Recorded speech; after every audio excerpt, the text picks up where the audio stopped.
C'est un classique auprès des jeunes.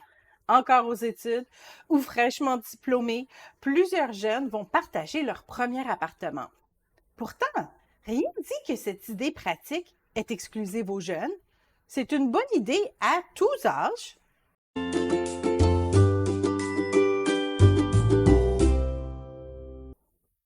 Les coûts d'hébergement augmentent partout dans le monde. Pour ceux qui habitent seuls, le poids financier du loyer est énorme et parfois handicapant. Il gruge un pourcentage tellement élevé du budget qu'il reste plus beaucoup de place pour d'autres dépenses, encore moins pour les loisirs. Alors, plusieurs célibataires optent soit pour un deuxième emploi ou déménagent dans un logement de piètre qualité, ce qui n'est pas vraiment très bon, hein? Ni pour le repos de l'âme, ni pour la joie de l'esprit. Pourtant, il y a une autre solution qui n'est pas souvent envisagée lorsqu'on prend de l'âge, la colocation. Oui, c'est vrai. Avec l'âge, on devient moins flexible dans notre quotidien, hein? On aime prendre nos repas à une certaine heure, d'une certaine façon. On a décoré notre appartement à notre goût et on ne veut pas être vraiment dérangé. On ne veut surtout pas se faire dire quoi faire dans notre maison. Pourtant, plusieurs célibataires disent qu'ils aimeraient bien se marier.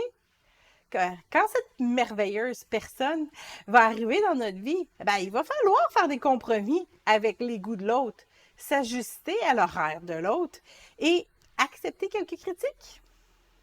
Alors, pourquoi ne pas se pratiquer tout de suite?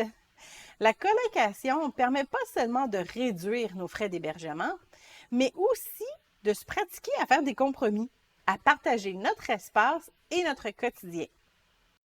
C'est aussi un excellent moyen de briser le silence, qui peut parfois peser lourd sur les célibataires.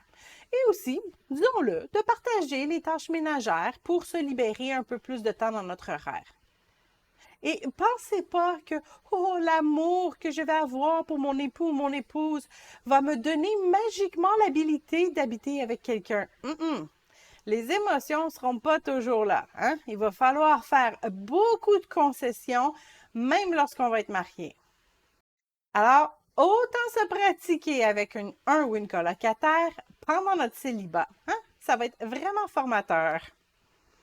On ne parle pas ici d'aller habiter avec une personne qui est une pure étrangère.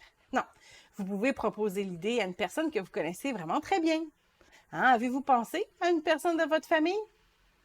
Deux sœurs peuvent très bien cohabiter ensemble. Ou encore, hein, avez-vous pensé que vous avez peut-être un neveu ou une nièce qui a besoin de se rapprocher de son école? Vous pourriez offrir de l'héberger avec une compensation financière. Vous avez peut-être développé une bonne amitié avec un autre membre de votre assemblée. Ça pourrait être très édifiant de partager votre logis avec un autre enfant de Dieu. Évidemment, pour garder nos pensées pures et ne pas tomber dans la fornication, mieux vaut chercher une personne du même sexe que nous, hein? Il est aussi bon de mettre par écrit les règles de la maison, une liste que vous établirez ensemble en faisant chacun des compromis. Vous pourrez ensuite revoir ensemble ces règles de temps en temps pour ajuster ce qu'il y a à changer. C'est pas parce que vous avez plus que 40 ans ou même que vous êtes à la retraite que vous ne pouvez pas faire cet exercice d'ajustement. Ne rejetez pas l'idée seulement parce que ça vous demanderait trop de sacrifices. Dieu nous appelle à une vie de sacrifice, et ça à tous âges. Et les avantages à ce sacrifice sont vraiment significatifs. Alors, colocation, prenez au moins le temps d'y penser.